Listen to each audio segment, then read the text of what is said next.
Itu adalah pembuatan lubang. Nah, sama Bapak Ibu ini juga pembuatan lubang seperti ini, lubang kecil.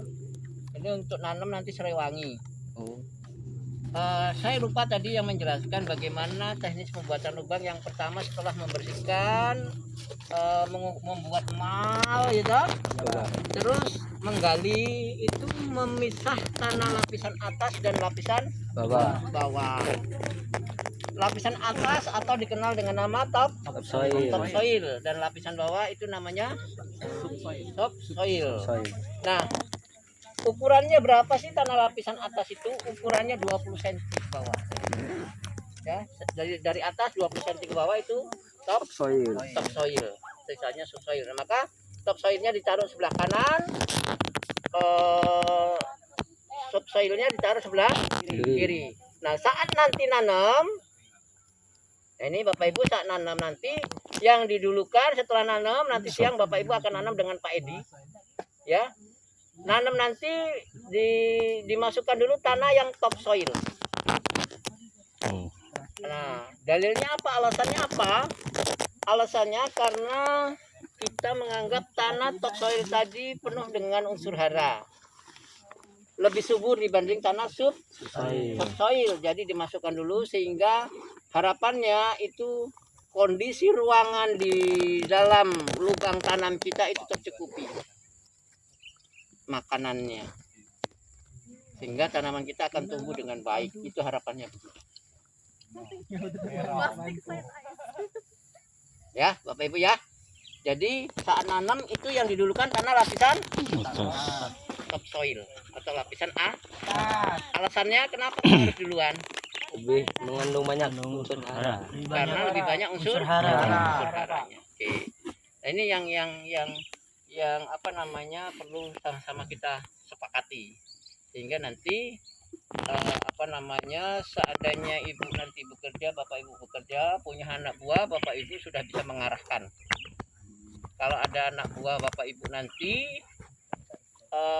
apa salah, Bapak Ibu sudah bisa membenarkan. Yang benar ini, alasannya ini, kan begitu ya. Nah, ini yang apa namanya kita pahami sama-sama.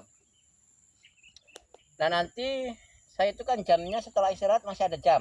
Nah, tapi nanti langsung diisi sama Pak Edi. Langsung Pak Edi langsung penanaman. Ya, karena siang itu nanam. Karena kita anggap selesai, sudah kita nyiapkan medianya, saya menyiapkan media tanamnya sudah selesai. Tadi Bapak Ibu sudah kebagian satu-satu lubang. Bahkan sudah keringetan. Ya. Bukan main, keringetnya sudah keluar semua pokoknya hari ini. Ya. Artinya sudah maksimal ini, ya, sudah maksimal. Nanti kalau bisa lubang yang dibuat tadi itulah yang ditanam. Tinggal bawa bibit ke lubang yang kita buat hari ini. Ya kan? Nah, kita buat hari ini bibit udah. Tinggal langkahnya apa? Ya tadi langkahnya membelah, ya toh? Membelah polybag atau melepas polybag. Ngasih pupuk dasar. Membuat kasuran. Kasuran itu lubang tanam yang ada ditimbun tanah lapisan atas sedikit. Alas. Kasuran kalau dalam bahasa teknis apa namanya penanaman kita itu namanya kasuran. Jadi supaya nanti kondisi tanah itu benar-benar rata di apa bawah di lubang itu tadi. Ya, di lubang ini kondisinya sama. Jadi saat polybag masuk itu tidak miring-miring. Tujuannya. Nggak usah, nggak boleh diinjak-injak. Nah, sudah selesai buat pupuk kasuran, masukkan polybag, masukkan bibit, ya yang sudah dilepas polybagnya, baru ditimbun tanah lapisan atas. Sudah ditimbun tanah lapisan atas, polybagnya digantung di aji. Sudah selesai. Dan tidak boleh diijek-ijek, tidak boleh ditijak-tijak. Ya, cukup sudah ditimbun rata bersih kanan kiri, udah selesai. Nah, seperti itu nanti mekanismenya atau teknis pekerjaannya. Nah, inilah yang harus kita lakukan karena runutannya kan dari mulai kemarin K3 penyiapan lahan, penyiapan bibit, ya dah, penanaman, nanam, baru kita pelihara, ya dah. Setelah kita pelihara baru kita panen. Harapannya nanti di minggu depan udah panen. Ya. Ya. Harapannya udah panen minggu depan. Jadi panennya, Pak? Hari nanam besok panen berarti kita. Ya, jadi langsung kita nanti panen juga ada di belakang. Nanti kita coba akan juga akan praktek juga panen. Jadi akan ngegrek. Seperti apa sih egrek? Seperti apa sih dodos? Yang mesin gimana? Yang mekanis? Yang manual gimana? Ya. Cara mengendalikannya juga gimana? Cara melakukan, kalau nggak salah Sabtu besok ya, kalau nggak salah panennya sudah ya. Iya. Jumat ya. Nah, Jumat mungkin kalau nanti kita lihat, mudah-mudahan saya masih bisa sama bapak-bapak ibu gitu ya. Tapi kalau nanti ada hal-hal yang lain nanti dilihat ya.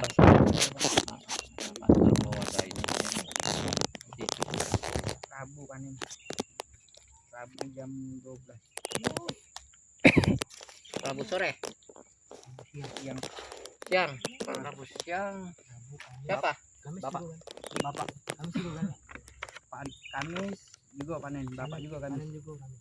Kamis juga dengan saya. Iya, Pak. 2 hari, Pak. Siang juga. Kamis dari pagi nyampe ke pagi, Pak. Dari jam berapa?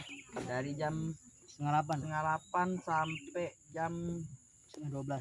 Iya, setengah 12, Pak. Oke. Berarti kalau panen itu hari Rabu berapa jam? Dari siang sampai sore? Iya, Pak. Sampai jam 4. Sampai jam 4. Berarti Rabu itu di kelas dulu. Paginya Kamis langsung ke lahan sama Panen, kami. Pak. Langsung kita praktek bawa dodos, bawa egrek, kita ngegrek, kita dodos. Ya. Nah, jadi apa namanya, dari pagi sampai sekarang ini ya, sampai jam-jam sekarang. Nah ini yang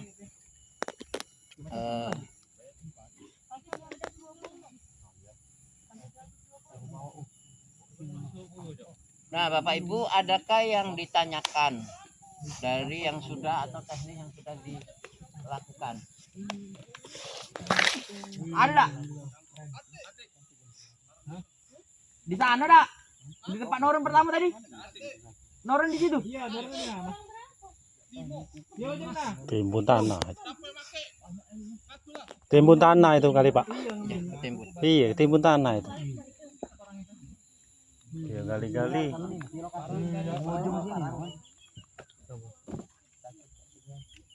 Ganti yo. Oke ya.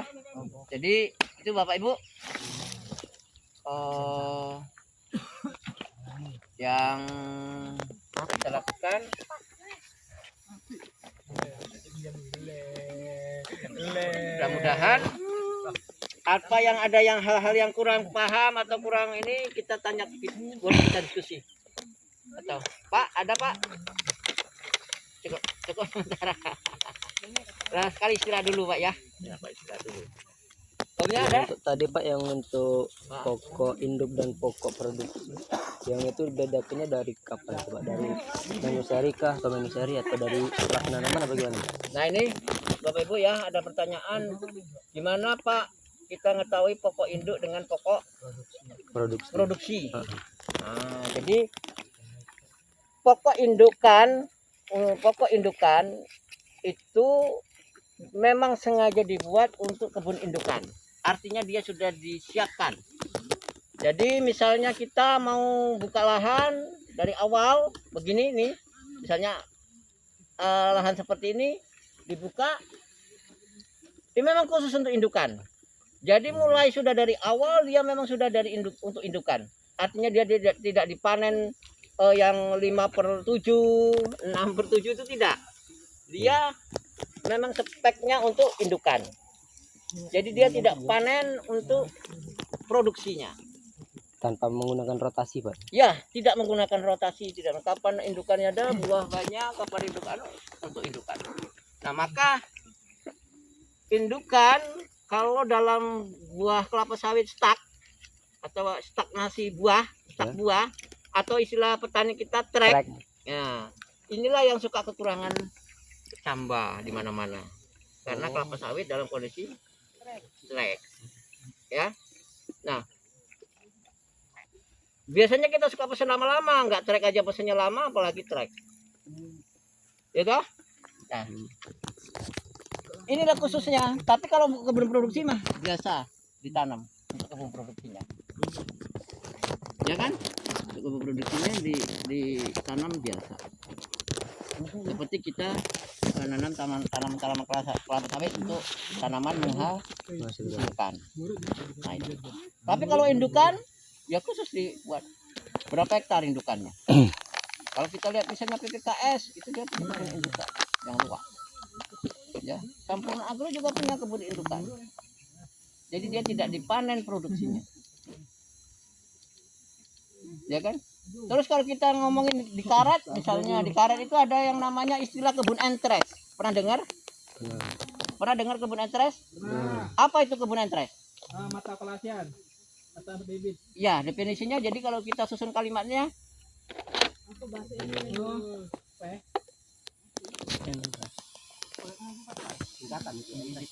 entres enggak istilah dalam budidaya karet ya, ada namanya batang yang dinamakan batang entres. Nah, kebun entres itu atau batang entres itu adalah kebun